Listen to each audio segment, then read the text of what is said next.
తెలంగాణలో ఎవరైతే D.Ed are TTC చేద్దాం అనుకుంటున్నారో మన తెలంగాణలో ఎన్ని గవర్నమెంట్ కాలేజెస్ ఉన్నాయి, ఎన్ని ప్రైవేట్ కాలేజెస్ ఉన్నాయి. సో టోటల్ గా మనకు 3 మీడియంస్ లో మనకు కాలేజెస్ ఉంటాయండి. Telugu medium, English medium, Urdu medium.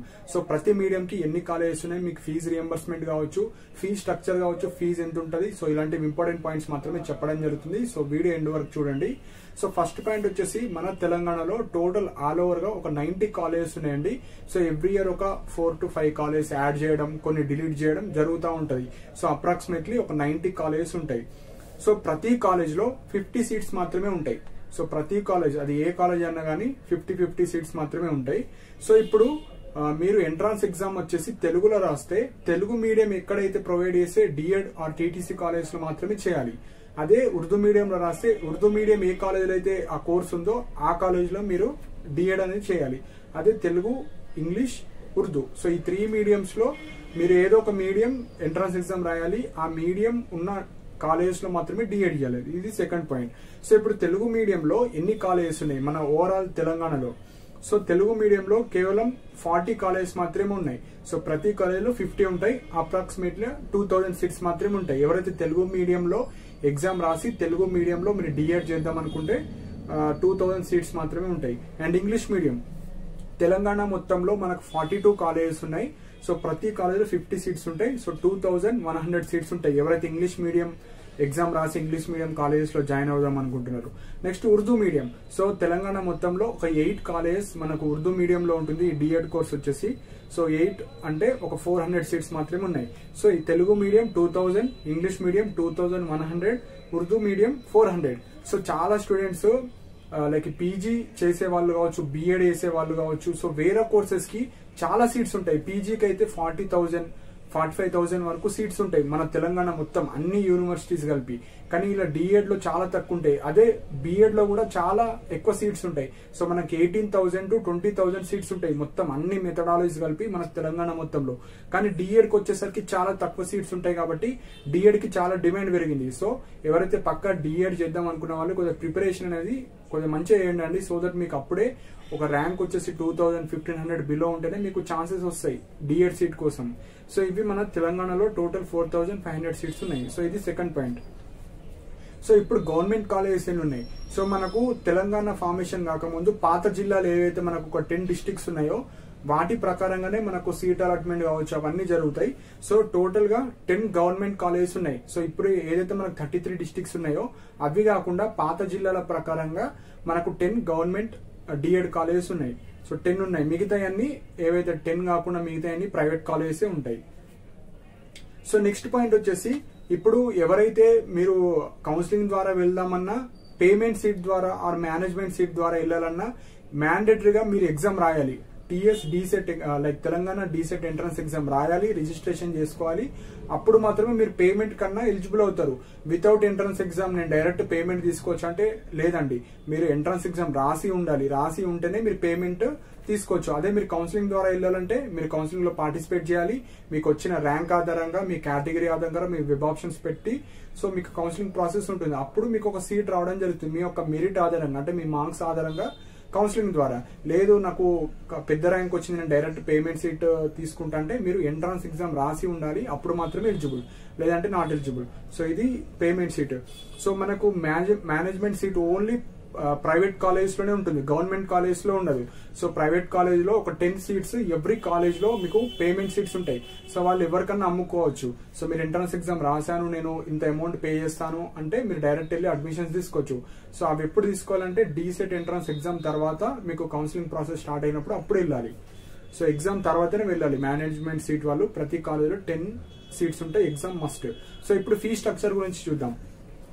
So ఎవరికైతే గవర్నమెంట్ కాలేజ్ ఒక 10 కాలేజ్ ఉన్నాయి అందులో సీట్ వస్తే మీకు గవర్నమెంట్ కాలేజ్ ఫీ వచ్చేసి 2385 ఇయర్లీ ఫీజు ఉంటుంది. సో చాలా తక్కువ ఉంటుంది, 2385. అదే ప్రైవేట్ కాలేజెస్ లో వస్తే మీకు ఇయర్లీ 12,500 రూపీస్ ఉంటుంది. సో ఇది గవర్నమెంట్ వాళ్ళు ఫిక్స్ చేసిన ఫీ 12,500. అదే పేమెంట్ సీట్ ద్వారా వెళ్దాం అనుకుంటున్నారు, ఎంట్రన్స్ ఎగ్జామ్ రాశారు, సో నాకు కౌన్సిలింగ్ లో సీట్ రాకపోవచ్చు, లేదంటే పెద్ద ర్యాంక్ ఉంది, లేదంటే మా ఇంటి దగ్గర ఉన్న కాలేజ్ లో డైరెక్ట్ పేమెంట్ షీట్ తీసుకోవాలంటే ఇక్కడ ఒక్కొక్క జిల్లాలో ఒకలాగా ఉంటాయి కాలేజెస్. సో ఒక కాలేజ్ లో ఎంతైతే అమౌంట్ అడుగుతున్నారో ఒక కాలేజ్ లో అడగకపోవచ్చు, ఎక్కువ అడగచ్చు. సో ప్రీవియస్ 2024 లో ఏదైతే స్టూడెంట్స్ చెప్పిన డేటా ప్రకారంగా కొన్ని డిస్ట్రిక్ట్స్ లో ఏవైతే డిఎడ్ కాలేజ్, ప్రైవేట్ కాలేజ్ ఉన్నాయో ఇయర్లీ 30,000 ఎక్స్ట్రా అడుగుతారు. ఇప్పుడు ప్రైవేట్ కాలేజ్ ఫీజు 12,500 కాకుండా 30,000 వాళ్ళు ఎక్స్ట్రా అడుగుతారు. కొన్ని డిస్ట్రిక్ట్స్ లో 50,000 అడిగారు, కొన్ని డిస్ట్రిక్ట్స్ లో 60,000, కొన్ని డిస్ట్రిక్ట్స్ లో 1 lakh. సో ఇయర్లీ 1 lakh కూడా అడిగిన కాలేజెస్ ఉన్నాయి. ఎందుకంటే ఒక జిల్లాలో ఒకటే డిఎడ్ కాలేజ్ ఉంటే అక్కడ హెవీ డిమాండ్ ఉంటుంది. సో ఆ 10 స్టూడెంట్స్ కి వాళ్ళు ఛార్జ్ ఎక్కువ అడగడం జరుగుతుంది. సో అప్రాక్సిమేట్లీ 30,000 ఆర్ 50,000, 60, 70, 80, 1 lakh వరకు అడగొచ్చు. సో మీరు వెళ్ళి కనుక్కోవాలి.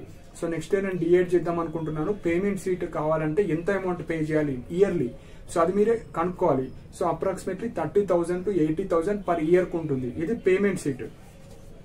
నెక్స్ట్ ఎవరైతే కౌన్సిలింగ్ ద్వారా వెళ్ళి లైక్ అటెండెన్స్ ఫీజు ఇది నేను చెప్పకూడదు, కాకపోతే కొంతమంది లైక్ మ్యారీడ్ ఉమెన్ వాళ్ళు ఉంటారు, కొంతమంది వేరే ప్రైవేట్ జాబ్ చేసే వాళ్ళు కావచ్చు, లేదంటే వేరే గవర్నమెంట్ జాబ్స్ కి ప్రిపేర్ అయ్యే వాళ్ళు, డిఎడ్ చేద్దాం అనుకున్న వాళ్ళు కొన్ని ప్రైవేట్ కాలేజెస్ లోనే, అన్ని ప్రైవేట్ కాలేజెస్ అని చెప్పాను, కొన్ని ప్రైవేట్ కాలేజెస్ లో మీరు అటెండెన్స్ ఫీజు కావచ్చు, లైక్ రికార్డ్స్ ఫీజు కావచ్చు, లేదంటే వీక్లీ వన్స్ వస్తా, అప్పుడప్పుడే వస్తా, ఎగ్జామ్స్ ఉన్నప్పుడే వస్తా అని మీరు మాట్లాడుకోవచ్చు. కాకపోతే వాళ్ళు కూడా అటెండెన్స్ ఫీజు కింద 10,000 to 20,000 ఎంత అని అడగవచ్చు. సో ఆ ఫీజెస్ కూడా ఉంటాయి. సో ఇవి ఓన్లీ ప్రైవేట్ కాలేజెస్ లోనే తీసుకుంటారు, గవర్నమెంట్ కాలేజ్ లో ఉండదు. గవర్నమెంట్ కాలేజ్ రెగ్యులర్ గా వెళ్ళడం ఉంటుంది. సో ఈ మనకు బయోమెట్రిక్ కూడా కొన్ని కాలేజెస్ లో వచ్చాయి కాబట్టి మీరు జాయిన్ అయ్యేటప్పుడే అన్ని ప్రాపర్ గా తెలుసుకొని మీరు జాయిన్ అవ్వాలి. లేదంటే ఇప్పుడు చాలా టైం ఉంది కాబట్టి మీ నియర్ బై ఉన్న డిఎడ్ కాలేజ్ వెళ్ళండి. పేమెంట్ సీట్ అయితే పేమెంట్ సీట్ కి సంబంధించిన అమౌంట్ తెలుసుకోండి, అటెండెన్స్ కావచ్చు అవన్నీ మేనేజ్ చేసుకోవచ్చు అంటే అవి.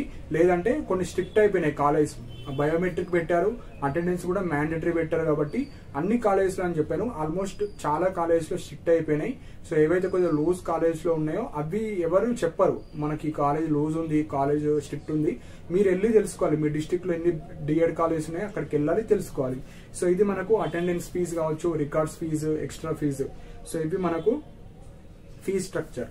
Next fees reimbursement. So fees reimbursement అంటే ఏం లేదండి, మీకు ఇప్పుడు సర్టన్ అమౌంట్ అది చూపిస్తుంది కదా, అది గవర్నమెంట్ వాళ్ళు పే చేస్తారు, దాన్నే ఫీజు రియంబర్స్మెంట్ అని చెప్తారు. సో ఎవరైతే ఇంటర్మీడియట్ వాళ్ళు ఉంటారో వాళ్ళకి అర్థం కాదు ఫీజు రియంబర్స్మెంట్ అంటే.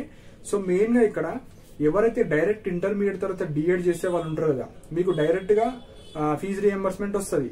ఎవరైతే డిగ్రీ తర్వాత డిఎడ్ చేసే వాళ్ళు ఉంటారో, బీటెక్ తర్వాత డిఎడ్ చేసే వాళ్ళు ఉంటారో, లేదంటే degree PG or degree BEd తర్వాత కూడా ఈ డిఎడ్ చేసే వాళ్ళు ఎవరైనా కానీ డైరెక్ట్ ఇంటర్మీడియట్ తర్వాత చేస్తే మీకు ఫీజు రియంబర్స్మెంట్ వస్తుంది. అంటే గవర్నమెంట్ వాళ్ళే ఈ గవర్నమెంట్ సీట్ వస్తే 2,385 పే చేస్తారు, ప్రైవేట్ కాలేజీలో వస్తే 12,500 గవర్నమెంట్ వాళ్ళు పే చేస్తారు. అదే ఎవరైతే డిగ్రీ చేసిన తర్వాత డైరెక్ట్ డిఎడ్ చేసిన, పీజీ తర్వాత డిఎడ్, బిఎడ్ తర్వాత ఎంబీఏ, ఎంసీఏ ఏ కోర్స్ అయినా చేసిన తర్వాత చేస్తే వాళ్ళు ఫీజు రియంబర్స్మెంట్ అయితే గవర్నమెంట్ వాళ్ళు ఇస్తలేరు. ఎందుకు అంటే ఆల్రెడీ మీకు డిగ్రీ, సో డిగ్రీ అన్నా డిఎడ్ అన్నా ఈక్వివాలెంట్, అంటే సేమ్ లెవెల్ ఆఫ్ కోర్స్ అది. సో అందుకే వాళ్ళు తెలంగాణ గవర్నమెంట్ ఈ పాస్ ద్వారా ఫండ్స్ అనేవి రిలీజ్ చేయవు మీకు. సో మీకు కౌన్సిలింగ్ ప్రాసెస్ లో చూపిస్తుంది, జీరో ఫీజు చూపిస్తుంది. ఎవరికైతే సపోజ్ ప్రైవేట్ కాలేజ్ వచ్చింది 12,500 మీరు ఇన్కమ్ సర్టిఫికేట్ పెడతారు, సో అక్కడ మీకు జీరో ఫీజు చూపిస్తుంది. కానీ రిలీజ్ చేసేటప్పుడు ఆ మనీ రిలీజ్ చేయరు వారు. సో చాలా స్టూడెంట్స్ కి కొంతమందికి రిలీజ్ చేస్తలేరు, కొంతమందికి రిలీజ్ చేస్తున్నారు. సో నేను పక్కా 100% ఫీజు రియంబర్స్మెంట్ ఎవరైతే degree, BEd, PG or BTech చేసిన వాళ్ళు డైరెక్ట్ ఇప్పుడు చేస్తే రాకపోవచ్చండి. డైరెక్ట్ ఇంటర్మీడియట్ తర్వాత చేస్తే మీకు వస్తుంది. అదే ఇంటర్మీడియట్ తర్వాత 2 years చేసి మళ్ళీ మీరు రెగ్యులర్ డిగ్రీ చేస్తే ఓన్లీ 1 year కే వస్తుంది. సో అది కూడా ఉంటుంది. ఓపెన్ డిగ్రీ చేసుకుంటే చేసుకోవచ్చు మీరు, ఓపెన్ డిగ్రీలో తక్కువ ఫీజు ఉంటుంది. కానీ డిఎడ్ చేసిన తర్వాత రెగ్యులర్ డిగ్రీ చేస్తే మీకు 3 years లో 1 year వస్తుంది. ఎందుకు ఆల్రెడీ డిఎడ్ లో వచ్చింది. సో ఈ విధంగా ఉంటుంది కాబట్టి ఫీజు రియంబర్స్మెంట్ అయితే డైరెక్ట్ చేసిన వాళ్ళకి వస్తుంది, కొంతమందికి అయితే రాదు. డిగ్రీ తర్వాత డిఎడ్ చేసే వాళ్ళకు మీకు కౌన్సిలింగ్ ప్రాసెస్ లో చూపిస్తుంది కాబట్టి చాలా మంది వస్తుంది కదా అని అంటారు. కానీ మీకు ఫండ్స్ అనేవి ఎవరు ఈ పాస్ ద్వారా రావాలి, తెలంగాణ గవర్నమెంట్ వాళ్ళు మీకు కాలేజెస్ కి పంపాలి. సో ఆల్రెడీ 2024 లో జాయిన్ అయిన వాళ్ళకు ఎవరైతే డిగ్రీ ద్వారా వచ్చిన వాళ్ళు, పీజీ, బిఎడ్, బీటెక్ వచ్చిన వాళ్ళు డైరెక్ట్ వాళ్ళు కాలేజీ వాళ్ళు ముందే ఫీజు తీసుకుంటున్నారు. మీకు ఈ పాస్ ద్వారా వస్తే ఓకే, లేదు అంటే ఇప్పుడే పే చేసేయండి. ఈ పాస్ ద్వారా వాళ్ళు సెండ్ చేస్తే మీకు అప్పుడు సెండ్ చేస్తాను. సో ముందే వాళ్ళు మనీ కట్టించుకుంటున్నారు కాబట్టి నేను ముందే చెప్తున్నా, ఎవరైతే ఇప్పుడు 2025 లో జాయిన్ అవుతున్నారో ప్రైవేట్ కాలేజీలో వస్తే వాళ్ళు ముందే పే చేసుకుంటారు. ఈ పాస్ ద్వారా వస్తే అప్పుడు మీరు మీ అకౌంట్కి వచ్చేస్తాయి, లేదంటే మీరు పే చేసుకోవాలి. సో ఫీజు రియంబర్స్మెంట్ గురించి ఇవి. సో నేను ప్రీవియస్ వీడియోలో డిఎడ్ గురించి లైక్ డిసెట్ ఎంట్రన్స్ ఎగ్జామ్ ఎన్ని సబ్జెక్ట్స్ ఉంటాయి, బుక్స్ గురించి ఆ వీడియో కూడా చేస్తాను. ఆ వీడియో కూడా ఈ వీడియోలోనే అటాచ్ చేస్తాను. సో అక్కడ ఒక మిస్టేక్ చెప్పడం జరిగింది. సో మనకు లాంగ్వేజెస్ ఉంటాయి కదా, తెలుగు, ఉర్దూ, ఇంగ్లీష్. సో ఇందులో మనకు ఎవరైతే తెలుగు మీడియం, ఇంగ్లీష్ మీడియం రాస్తారో మీరు తెలుగుకి ఎన్ని మార్క్స్ ఉంటాయి, ఉర్దూ సబ్జెక్ట్కి ఎన్ని ఉంటాయి, ఇంగ్లీష్కి ఎన్ని ఉంటాయో రివర్స్ చెప్పాను. సో తెలుగు ఆర్ ఉర్దూకి 20 మార్క్స్ ఉంటాయి, ఇంగ్లీష్కి 10 మార్క్స్ ఉంటాయి. సో అందులో చెప్పడం నేను రివర్స్ చెప్పేశాను. సో ఆ వీడియోలో మీరు చూడండి, నేను ఎగ్జామ్ ప్యాటర్న్, ఎగ్జామ్ ఎన్ని మార్క్స్ ఉంటుంది, బుక్స్ కూడా నేను కింద డిస్క్రిప్షన్ లో మెన్షన్ చేశాను ఆ వీడియోలో. సో ఎవరైతే మంచి గవర్నమెంట్ కాలేజీలో రావాలనుకుంటే 1500 బిలో ఉంటేనే ఏదో ఒక కాలేజీలో వస్తాయి. ఎందుకంటే చాలా తక్కువ కాలేజెస్ ఉన్నాయి గవర్నమెంట్ డిఎడ్ కాలేజెస్. సో మీకు ప్రైవేట్ కాలేజీలో రావడానికి కూడా చాలా హెవీ కాంపిటీషన్ అయిపోయిందండి. సో ప్రీవియస్ ఇయర్ లో కేవలం 15,000, ఒక 18,000 అనుకుంటా. సో 18,000 to 20,000 మెంబర్స్ రాశారు. సో ఈ ఇయర్ ఎక్కువ పెరగొచ్చు కాబట్టి సో ఎవరికైతే డిఎడ్ సీట్ కావాలనుకుంటే మీరు మంచిగా ప్రిపేర్ అవ్వండి. సో ఇవి ఇంపార్టెంట్ పాయింట్స్. సో ఇంకా ఏమైనా పాయింట్స్ మిస్ అయినా, ఇంకా మీకు ఏమైనా డౌట్స్ ఉన్నా కింద కమెంట్ సెక్షన్ లో మెన్షన్ చేయండి. అండ్ అతను పర్సనల్ గా మాట్లాడాలనుకుంటే కాల్ మీ ఫర్ యాప్ ద్వారా కూడా కాల్ చేయొచ్చు. అండ్ ప్రీవియస్ వీడియో కూడా ఈ వీడియోలో నేను అటాచ్ చేస్తాను. సో అది చూడండి, ఎవరైతే చూడలేరో ఆ వీడియో చూడండి. అందులో తెలుగు ఆర్ ఉర్దూ మీడియం కి మీకు 20 మార్క్స్ ఉంటాయి, ఇంగ్లీష్ కి 10 మార్క్స్ ఉంటాయి. సో ఇవి ఇంపార్టెంట్ పాయింట్స్ డిఎడ్ గురించి. సో మన టెలిగ్రామ్ ఛానల్ కూడా జాయిన్ అవ్వండి. దానికి సంబంధించిన అన్ని లింక్స్ కింద డిస్క్రిప్షన్ లో ఇచ్చాను. లైక్ మీరు వీడియో చూస్తున్నారు కదా, జస్ట్ అక్కడ మోర్ అని క్లిక్ చేయండి, కింద అన్ని లింక్స్ ఉంటాయి. సో బుక్స్ లింక్స్ కూడా అన్ని పెట్టేశాను. కాల్ మీ ఫర్ ఐడి కూడా ఉంటుంది. సో అన్ని ఉంటాయి. సో ఇంట్రెస్ట్ ఉన్న వాళ్ళు మీరు ప్రిపేర్ అవ్వచ్చు, బుక్స్ కొనుక్కోవచ్చు. సో ఇవి ఇంపార్టెంట్ పాయింట్స్ అండి. ఇంకా ఏమైనా డౌట్స్ ఉంటే కింద మెన్షన్ చేయండి. అండ్ ఇలాంటి అప్డేట్స్ కోసం మన ఛానల్ని సబ్స్క్రైబ్ చేసుకోండి. And thank you for watching my video.